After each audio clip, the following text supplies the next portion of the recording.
অৰুণোদয় হিতাধিকাৰী সকলো মহিলাসকলৰ বাবে এটা ভাল খবৰ কাৰণ ইতিমধ্যে মুখ্যমন্ত্ৰী ডাঙৰীয়াই ঘোষণা কৰিছে পুনৰ আপোনালোকক অৰুণোদয় দিয়া হ'ব বুলি।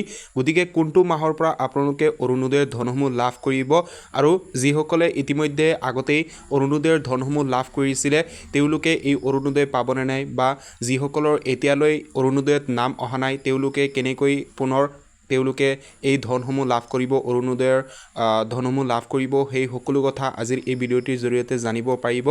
গতিকে ভিডিঅ'টি আৰম্ভ কৰাৰ আগতে মুখ্যমন্ত্ৰী ডাঙৰীয়াই তেওঁৰ প্ৰেছ মিটিঙত কি ক'লে অৰুণোদয় সম্পৰ্কে, কেতিয়াৰ পৰা কেতিয়ালৈ আপোনালোকক অৰুণোদয়সমূহ দিয়া হ'ব সেই সম্পৰ্কে কৈছিলে।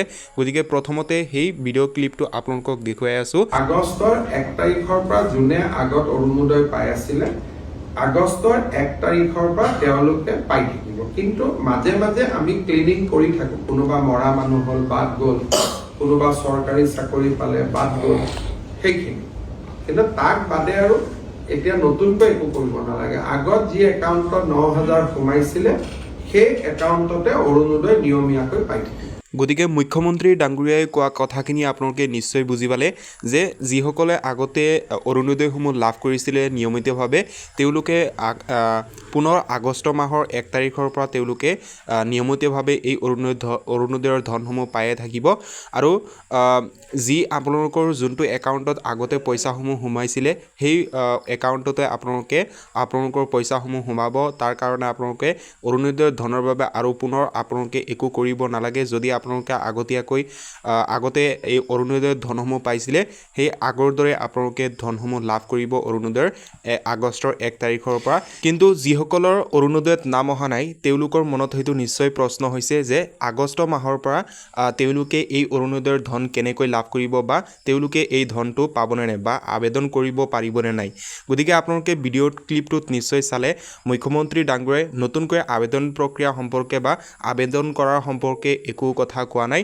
হয়তো পিছলৈ তেওঁলোকে জনাব, যিসকলে নতুনকৈ আবেদনসমূহ কৰিব বিচাৰে তেওঁলোকক হয়তো সময় দিয়া হ'ব, তেওঁলোকে আবেদন কৰিব পাৰিব।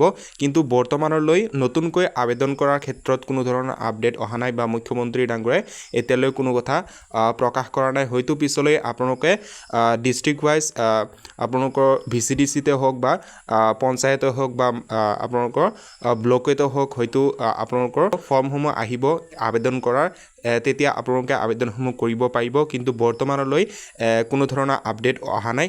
গতিকে সেইকাৰণে আপোনালোকে এই চেনেলটো ছাবস্ক্ৰাইব কৰি বেল আইকনখন প্ৰেছ কৰি ল'ব। যেতিয়াই অৰুণোদয়ৰ ফৰ্ম ফিল আপ হ'ব নতুনকৈ তেতিয়াই আপডেটসমূহ আহিলে আপোনালোকে এই চেনেলটোৰ জৰিয়তে জানিব পাৰিব। গতিকে আপোনালোকে ভিডিঅ'টো লাইক কৰিব আৰু আপোনালোকৰ বন্ধু বান্ধৱীৰ লগত শ্বেয়াৰ কৰি দিব যাতে তেওঁলোকে এই খবৰটো জানিব পাৰে যিসকলে অৰুণোদয় লাভ কৰা নাই বা যিসকলে অৰুণোদয় পাই আছে তেওঁলোকে লাভ কৰিব। গতিকে ভিডিঅ'টো ভাল লাগিলে আপোনালোকে ভিডিঅ'টোতে এটা লাইক কৰি দিব আৰু যদি চেনেলটোত প্ৰথমবাৰৰ বাবে আহিছে প্লিজ চেনেলটো ছাবস্ক্ৰাইব কৰি বেল আইকনখন প্ৰেছ কৰি ল'ব। তেতিয়াহে এনেধৰণৰ আপডেটসমূহ সকলোতকৈ আগত আপোনালোকে জানিব পাৰিব। গতিকে ভিডিঅ'টো চোৱাৰ কাৰণে ধন্যবাদ।